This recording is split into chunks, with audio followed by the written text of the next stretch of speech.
bienvenue à l'écho du jardin. Bon, aujourd'hui ça va être l'occasion de faire la première grosse perturbation de l'année, premier printemps-été 2025. Pour moi ça va être une découverte de voir à quel point on peut perturber tout ce qui a bien poussé, notamment les consoudes, et puis de voir surtout comment ça va repartir juste après. Donc je fais d'abord un petit tour avant et ensuite on verra après perturbation. C'est parti. Donc pour ceux qui ont suivi un peu les premières vidéos qui ont été tournées déjà l'année passée, je prends le même point de vue pour voir un peu comment ça s'organise. Donc je vous avais dit en début de saison que j'allais replanter des consoudes, notamment sur cette bordure ici, pour améliorer la quantité de biomasse à disposition. Alors si vous voyez, ça a plus que bien fonctionné puisqu'on a vraiment une haie de consoude qui monte à 1 mètre, à peu près 1 mètre, et qui est en pleine fleur. Donc on a de la consoude, du saule, et au milieu on a vraiment quelque chose qui commence à être pas mal étagé puisqu'on a de la salade en bas qui pousse un peu à long, du chou qui va prendre sa place dans quelques semaines, du saule pour la biomasse, des tournesols qui vont monter, je l'espère, vers 2-3 mètres. Et pour ces prochaines années, on prépare donc les petits fruits qui sont déjà là au milieu en train de partir. Sur la ligne centrale, on aura les maïs là, qui sont bien partis, qui font déjà 20 cm de long, entre 15 et 20. Donc cette zone, vraiment, c'est une réussite, en tout cas selon moi, avec énormément de biomasse à perturber. Sur l'autre partie, donc on va favoriser l'artichaut ici, on a la grosse consoude ici à perturber. Ici on a des menthes qui fait une perturbation légère. Donc là on a un peu moins de choses à perturber de ce côté-là. Pour cette zone centrale ici, je vais perturber tout ce qui est lierre terrestre. Là j'ai le sureau qui est bien parti, tout ce qui est lierre terrestre pour favoriser ici mon poivrier Sichuan. Et encore de la consoude. Vraiment j'ai pas mal de consoude un peu partout pour favoriser que ce soit les grands arbres ou les petits fruits. Encore ici, ou bien sûr là. Donc vraiment beaucoup de biomasse en perspective. Je vais vous montrer également le jardin du haut, plutôt la zone potagère, avec ici une plante qui est en train de se faire manger par une souris, me semble-t-il. Je viens de l'avoir bougé, et ouais. Donc dessous, si on creuse, on devrait avoir un trou de souris. Et ouais, et c'est parti, et voilà. Je suis assez envahi par ces animaux-là. J'ai tenté mon gingembre yoga qui est super bien reparti cette année, quoique déjà sous l'agression des limaces. Et puis ici, j'aurais pas mal de choses à perturber sur toute cette zone-là, comme vous pouvez le voir. On va aller voir la suite. Voilà, donc pour le potager, ici, il n'y a pas grand-chose à perturber, puisque le maïs n'est pas encore suffisamment grand. Je ne sais pas si on le voit bien avec le contre-jour.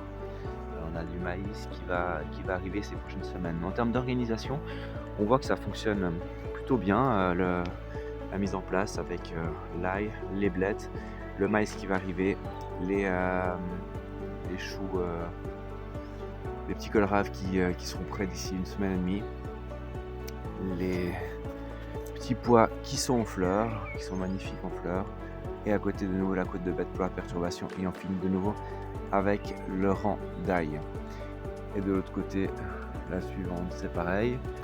Ici on a quelque chose qui fonctionne bien, donc le maïs est en train de très bien partir. Là où je me suis planté, il faut aussi le dire, c'est que j'ai le maïs sur la ligne centrale avec les tournesols juste à côté, et au milieu j'ai mis de la salade.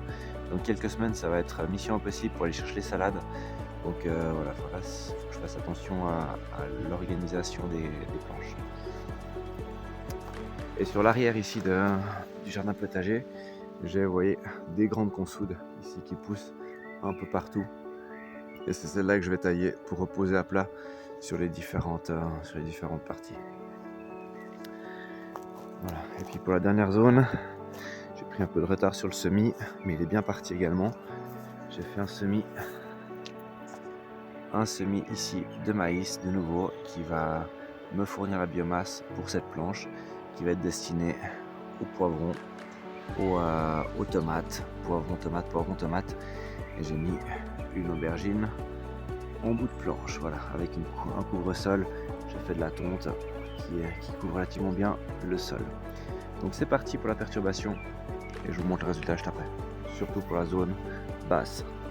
Juste pour vous montrer dans cet angle-là, donc on se trouve sud-est de la zone du jardin petite forêt syntropique. Ici on a une consoude qui est vraiment grande, qui fait 1m50, 1m60. Et j'ai un faible amendement ici en matière verte, matière organique à remettre au sol. Je vais juste vous montrer la quantité que ça fait une fois que j'ai coupé ça et que je la mets au sol. Donc il en reste pas grand chose, mais ça m'a permis de pailler toute cette zone avec notamment ici ma zone où j'avais des choux. D'ailleurs, je les dégage un peu. Voilà, ça va booster, je pense, mes choux en apport nutritionnel, en information, genre il faut que ça pousse, mais surtout avec l'information lumineuse parce qu'il commence à être pas mal à l'ombre, notamment aussi le petit fruit qui a fait une magnifique, cette bouture qui a fait un magnifique rejet là depuis cette saison là, en un an, même pas un an, il a fait un rejet énorme. Donc je pense que ça va pas mal fonctionner. Je vais continuer avec celle qui est derrière et puis ensuite on va se dépasser. Voilà, je suis en haut de la zone potagère, j'ai terminé. On a l'impression qu'il y a un mastodonte qui est passé ici. Avant on voyait à peine le grésil ici avec la masse de consoude qu'il y a. Tout est haché au sol, ce qui finalement fait ressortir des futurs petits fruits pour ces prochaines années. Idem pour le cassis. Ici à l'entrée, tout a été haché et mis à terre. Et c'est valable pour toutes les zones. Je pense que ça va apporter un bel apport de lumière. Ici on a vraiment des zones qui étaient, je dis pas complètement l'ombre, mais en tout cas des petits fruits là, comme celui-ci. Un petit cassis qui commençait à avoir besoin de lumière. Ce qui fait que j'ai enlevé toute cette masse qui lui crée de l'ombre. Et voilà, donc on a vraiment cette perturbation qui je l'espère, fera son œuvre pour nous amener à ce fameux saut du chat qui n'est pas encore vécu. Ici, la zone au milieu était encombrée par des consoudes, donc si je me mets dans le même point de vue qu'au début de la vidéo pour que vous puissiez comparer, voilà, comme ça vous avez toute une petite idée du différentiel. J'ai encore les mélisses que je vais perturber ici. Voilà, résultat, je l'espère, dans quelques semaines, je vous tiendrai au courant. Puis en attendant, une belle vidéo avec ces images.